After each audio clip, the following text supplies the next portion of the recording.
essa coisa, o carro, é uma coisa impressionante. O que é isso? Vamos devagar aqui, vamos fazer uma crítica aqui mais refinada sobre essa questão do carro. Tudo começa, essa reflexão, essa é uma reflexão que a gente já fez em 2012, na época, quando a Marlene Chauí, vocês devem conhecer essa filósofa da USP, ela participou de um debate sobre a ascensão conservadora em São Paulo, 2012.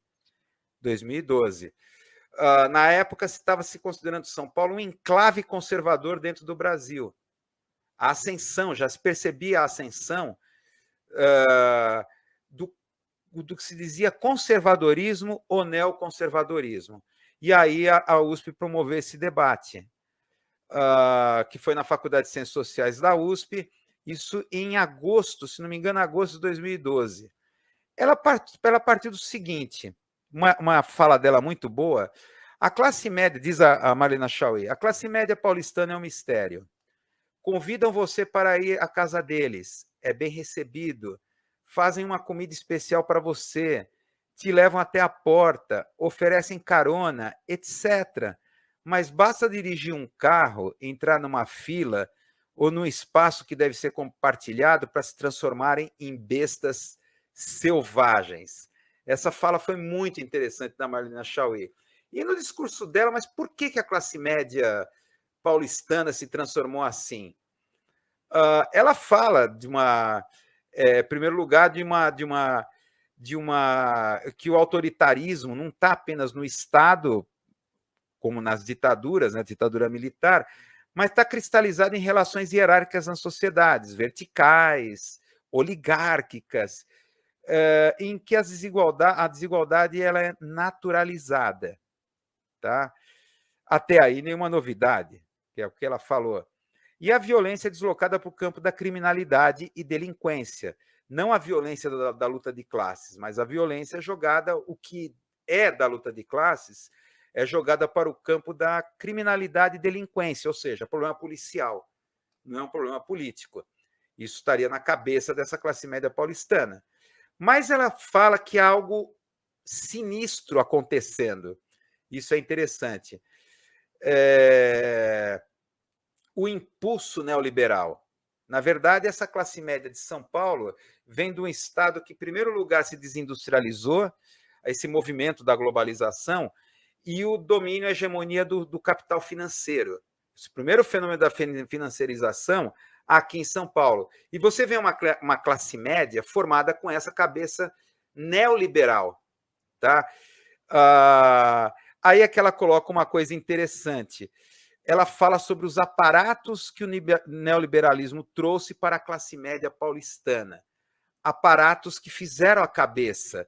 Então, vai falar do telefone celular e uma série de gadgets, entre elas, que a gente vai tocar aqui, na minha opinião, na fala dela não tocou isso, a questão do automóvel. O automóvel é um ponto central. Tá? Vamos dizer aqui, seria possível esses aparatos neoliberais, vamos dizer assim, moldar aspectos sensoriais, cognitivos, ou seja, as diferentes acoplagens das pessoas a esses aparatos neoliberais, moldarem a própria visão de mundo e as ideologias? Tá? Essa tese está lá com o Paul Virilio, numa área que ele chama de dromologia. Tá? A questão da política da velocidade, aquilo que ele chama de cronopolítica. Tá? Vamos dizer assim, você vai ver, por exemplo, a questão do carro, não sei se vocês estão lembrados, quando o prefeito, aqui, o Fernando Haddad, prefeito, estabeleceu uma velocidade máxima mais baixa nas marginais. Foi o chilique geral. Chilique geral. Na verdade, diminuir para 50, 40, por exemplo, na Avenida Bandeirantes. Se você chegar a uma velocidade baixa, você vai encontrar todos os sinais verdes. É uma coisa totalmente irracional. Se você for a 50 por hora, você não vai parar toda hora em sinal vermelho. O fluxo do trânsito vai ser uniforme e todos vão pegar uma onda de sinal verde. Só que isso, para a cabeça da classe média, significa a invasão de um estado, de uma esfera privada, O carro se transforma na cabeça da classe. Isso que a Marlene Chauí coloca, né, nessa fala bem interessante dela, é de como o público é absorvido pelo privado, tá? De diversas maneiras. Então, o que ela vai colocando ali nesse texto, né, nessa fala, que é a Marlene Chauí, é como a classe média aqui em São Paulo, naquela época, o crescimento do conservadorismo, isso falando antes vamos dizer assim, da deflagração real da guerra híbrida, com o pessoal indo para as ruas e o crescimento da extrema-direita, tal, ainda se falava em conservadorismo da classe média, não de extrema-direita. Tá? A questão é o seguinte: qual é essa relação do carro com a personalidade autoritária, conservadorismo? É interessante que esse aparato, vamos dizer, essa questão do carro, a gente sabe que, em primeiro lugar, em termos de percepção, andar de carro é um olhar em traveling para a paisagem. De repente, a janela do carro vira uma tela, através do qual você vê a realidade ou cria uma interface com a realidade. Tá? Há muitos estudos, o próprio Poviriliot fala de como a janela do carro ou do trem, como se fossem telas de cinema, de TV ou de computador, começa a alterar a nossa cognição, a maneira como percebemos a realidade. E esse alteramento da cognição é a absorção do público pelo privado. Tá? Isso que sempre a coisa do... Nem vamos entrar aqui a discussão do símbolo de status, símbolo fálico, mas vamos por essa linha aqui aberta pelo Poviriliot, que é a ecologia cinza. Grey Ecology, tá? Levantada pelo Poviriliot. A questão aqui do Poviriliot é o seguinte: você tem a ecologia tradicional, da discussão do meio ambiente, da ecologia, da poluição ambiental, poluição química, poluição atmosférica, mas você tem uma outra poluição que ele reivindica da ecologia cinza, que é a poluição da percepção. Uma percepção que é moldada pela velocidade. Tá? O argumento dele aqui, tentar fazer uma síntese aqui rápida do pensamento do Poviriliot, dentro de uma área que ele chama de dromologia. Dromo, o que é? Andar velozmente em circuito fechado. Daí você tem a palavra autódromo, velódromo, sambódromo e assim por diante. Então ele fala como o carro, não tanto o carro, mas mais precisamente as autoestradas, tá? As highways ou as autobans, as primeiras freeways, vias expressas, não à toa, num governo como nazista, sujas autobans na Alemanha, aquelas estradas de concreto, com aquelas fuscas correndo velozmente, perigosamente, a 60 km por hora. Né? Um fusca nazista passando ali pela... Isso começa a moldar a percepção. Por quê? Essas estradas, elas são em circuito fechado. Você pode viver numa autoestrada circulando para sempre, vivendo no motorhome. Diferente das estradas tradicionais que ligam uma cidade a outra, as freeways, as autoestradas, é um conceito que na verdade, não tem velocidade máxima, só tem velocidade mínima. Você circula, não quero ficar onde está, nem chegar a parte alguma, eu quero ficar em deslocamento. Então, a velocidade como fim em si mesmo, o que ele chamava de inércia polar. Eu não vou para lugar nenhum, nem fico onde estou. Eu quero ficar em constante deslocamento. Essa percepção ansiosa do movimento. E daí vai surgir toda uma cultura em cima da velocidade do automóvel. Então, fast food, ou o caso dos motéis no Brasil, fast foda. Não estou com os motéis aqui na Raposo Tavares, é cheio. Sexo tão rápido quanto andar de carro. Tá? Fast food e fast foda. Meu Deus do céu, preciso tomar mais um. Meu Deus do céu.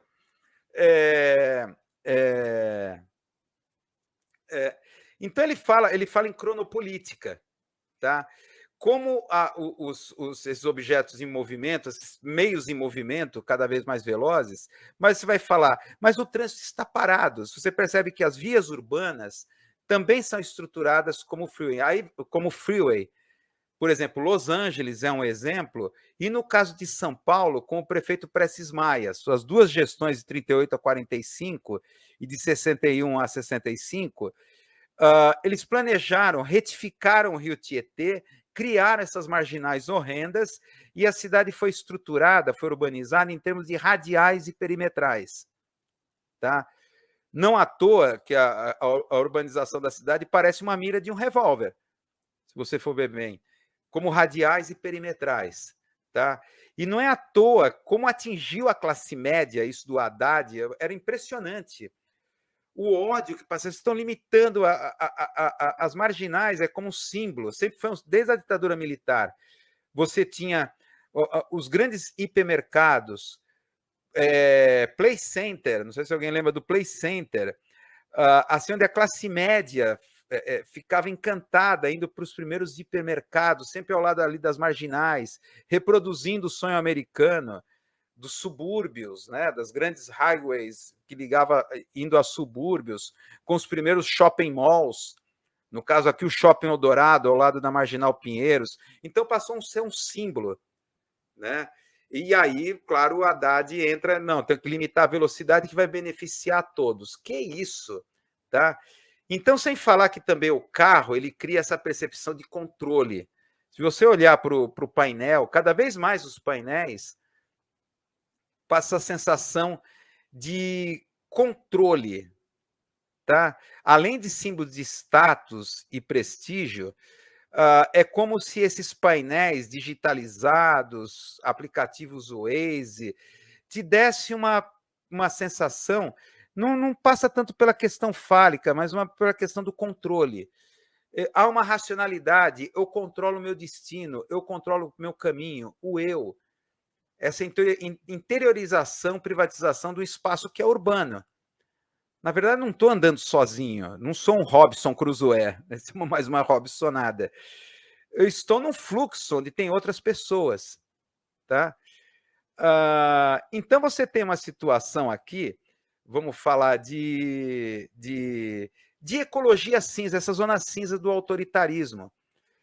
Não é à toa, aí você vai perceber na Alemanha nazista o carro como esse símbolo de liberdade da família. Isso aqui, as autobahns sendo inauguradas na Alemanha, o Fusca, esse símbolo assim de liberdade, de conquista da família, privatização da vida pública.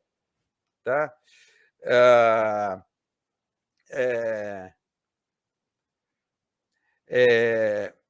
Privatização da vida pública. Isso você vai ver, claro. Aí vai me lembrar, não sei se vocês já leram aquele livro do Walter Graziano, um economista argentino, Hitler ganhou a guerra.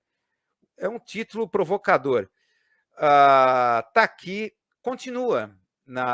Após a Segunda Guerra Mundial, está lá a sociedade de consumo norte-americana, o sonho americano reproduzindo o mesmo tipo de esquema da propaganda nazista, aliás, com uma estética muito parecida. Tá? O carro como esse símbolo. Tá? Então, um dos dispositivos neoliberais, com certeza, é o automóvel. Daí que guarda uma ironia, o ABC, aqui, Santo André, São Bernardo, São Caetano, o coração, o centro da indústria automobilística brasileira, do lado aqui da cidade de São Paulo, o centro do automobilismo e de todo aquele sonho de que governar é fazer estradas, o sonho desenvolvimentista a partir dos automóveis desde o Juscelino Kubitschek. Tá? É irônico que, justamente, nessa indústria desenvolvimentista que fez surgir nada mais nada menos que o Lula, né, o PT, todo o trabalhismo veio principalmente dessa indústria metalúrgica, principalmente o entorno das empresas metalúrgicas que vendiam componentes para a indústria automobilística, para a fabricação dos automóveis ali no ABC. Tá? Justamente nesse estado você tem o crescimento do conservadorismo apontado aí pela Marilena Chauí nesse discurso em 2012. Tá? Então, em outras palavras, pegando aqui desse ponto de vista, o carro ele deseduca. Tá? Claro, a gente está falando aqui em termos, claro, o carro, a conquista, vai precisar do carro, não estamos sendo ludistas aqui. Então, vamos tocar fogo em carro, acaba carro. É colocar o carro dentro de uma perspectiva de transporte multimodal, políticas públicas. Tá? Você vai ver, por exemplo, vamos dizer assim, nunca me esqueço, depois eu vou colocar o link na parte da descrição aqui dessa live, uma matéria no jornal El País, isso logo depois da vitória do Dória aqui na Prefeitura de São Paulo, que a periferia que tinha votado em Lula votou no Dória. Tá? E a classe C, essa classe C beneficiada pela política neodesenvolvimentista e tal. O que aconteceu? Além de falarem nas entrevistas dessa matéria do El País, porque o Dória é o João Trabalhador. Foi assim que o Dória se promoveu aqui na eleição em São Paulo para prefeito. Ele foi um trabalhador que nem o Lula. O Lula subiu na vida, ele era metalúrgico, virou presidente, o Dória também. Ele era trabalhador e hoje é rico, ele subiu na vida. Então, João Trabalhador, né? João Dória. E também aquela questão, olha, tudo que eu tenho, que eu consegui, foi graças à minha família e a Deus. Então, o que temos aqui, isenção de impostos, vai arrumar emprego, digamos assim, economia de pleno emprego, produzindo carro adoidado, vamos lá, vai arrumar emprego e tal. No final, a leitura, tá? Nessa zona cinza do conservadorismo, a conquista do carro, essa visão que, olha, isso aqui já virou uma coisa arquetípica, essa visão do carro. A conquista foi graças a mim, a família e a Deus. Não é à toa que está aí a extrema-direita vindo com esse discurso da defesa da família e de Deus e da religião. Neopentecostal, claro. Não é à toa. Então, olha, o retorno aqui a essa questão do carro é claro, você vai, políticas públicas de circulação, de trânsito multimodal, as bicicletas, ciclovias que eram... Vou te dar um exemplo para a gente terminar aqui logo esse assunto, para partir para mais, que o tempo ruge aqui também. Naquele momento em que havia o limite de velocidade que o Fernando Haddad colocou, havia assim uma revolta assim dos motoristas. Eu me lembro, vocês sabem, de novo vou repetir aqui, vocês sabem que eu já fui ciclista de competição e imagina, o Pinheiros, né, somente no domingo, tal, com grupo, pelotão, a gente pedala. Hoje, por exemplo, foi 51 quilômetros que fiz, tal. Eu me lembro naquela época, claro, você limite 50 quilômetros. Num pelotão, num grande grupo, você chega a 50, 60 quilômetros por hora. Tá? Com bicicletas speed de competição, ultrapassa carro. Eu me lembro, na época, motoristas revoltados, assim, gritando pela janela contra nós. Vocês não têm multa, não, né? Assim, pessoal revoltado. Chegou um momento que eu comecei a ficar preocupado de ser alvo assim, de violência, por ser ciclista e por estar andando em ciclovia que foi construída pelo PT pintada de vermelho. Assim, ofensas. Assim, gente passando de carro e ofendendo. Assim, aquele pessoal que está passando pela ciclovia pintada de vermelho, acusado de comunista. Quer dizer, indo para a faculdade, para trabalhar, dar aula, tal, de bicicleta, aproveitando as ciclovias ali da Faria Lima, tal, e Faria Limer, assim, putz, espumando, assim, hidrófobos. Assim, naquela época, eu me lembro, os ciclistas foram eleitos, os comunistas. Ser ciclista era comunista, né? Aqui, o professor é muito vitimista. Se fuder de volta, eu fiz isso. Viva Hate, tá? Eu fiz isso, mandei se fuder de volta, claro. Se fuder de volta. Hoje faria assim, como já fiz, né? Passo de bicicleta, ela passava de bicicleta por carros do Bolsonaro, não sei o quê, passava de bicicleta e fazia assim. Os caras xingando. Assim, não sou vitimista, não, mando se fuder mesmo. Né? Eu senti o peso da foice e do martelo, é isso aí. Hate, tô virando hate. O Viva Hate aqui tá me contaminando, meu. Viva Hate está me contaminando. É isso aí. Olha, é um assunto amplo aqui para se aprofundar, ainda mais se você pega como referência aqui o povo Rilliot, tá? É o que ele chama de cronopolítica, né? Que é interessante essa coisa, se você pensar, tudo é uma questão de velocidade, tudo é uma questão de velocidade. Como é que a gente pode pensar? Na verdade, você não ganha pouco. Na verdade, você demora para ganhar um mês aquilo. Na verdade, o dinheiro é dado pela velocidade do seu ganho. Tá? Essa coisa da perda do lastro do dinheiro, dinheiro tem a ver com a velocidade do ganho, não é mais o valor nominal.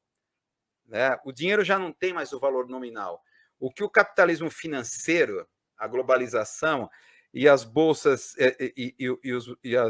os mercados, as praças financeiras conectadas em tempo real ensinaram, é a questão da velocidade, o domínio do tempo. Então, quanto mais descemos as classes sociais, menor o domínio do tempo, menor temos o controle sobre o tempo. Tá? Além do mais, você pensar juros, né? Os juros, o que é? O controle do tempo. O tempo que você vai ficar com o dinheiro é o tempo que eu vou cobrar, é o controle do tempo. Você conseguiu rendimento sobre o tempo. Então, a cronopolítica, o que é apresentado por Pauvert Rilliot, é a diferença de classes dada não mais pelo valor nominal da riqueza, mas pelo controle do tempo. Tá? Pauvert Rilliot está colocando, não é marxista, ele não é marxista, né? Tem até alguns pontos, né, que podem... mas ele está dentro, né, dentro dos pensadores pós-modernos, né, pós-estruturalistas, né, que acabaram... Pois bem, vamos avançar aqui